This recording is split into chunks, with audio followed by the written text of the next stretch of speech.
পৃথিবী আজ কোথায় গিয়ে দাঁড়িয়েছে, যেখানে প্রধানমন্ত্রী নিরাপত্তাহীনতায় ভুগতেছে।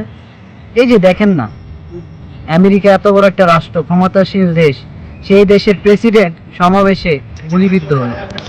ক্ষমতাশীল দেশের সাবেক প্রেসিডেন্ট হয়েও ডোনাল্ড ট্রাম্পকে গুলিবিদ্ধ হতে হয়, তাহলে সাধারণ মানুষের নিরাপত্তা করতে, যারা বলতে গেলে সারা বিশ্বের অনেকগুলো দেশে রাজত্ব করে, এমন একটি ক্ষমতাশীল দেশের নেতা হওয়ার পরেও ডোনাল্ড ট্রাম্পকে গুলিবিদ্ধ হতে হয়। তাহলে কি জীবনের থেকে রাজনীতির মূল্য অনেক বেশি? সেই দেশের ক্ষমতাশীল নেতা হয়েও তাকে স্নাইপার দিয়ে গুলি করা হয়। দেখুন ডোনাল্ড ট্রাম্পকে স্নাইপার দিয়ে কিভাবে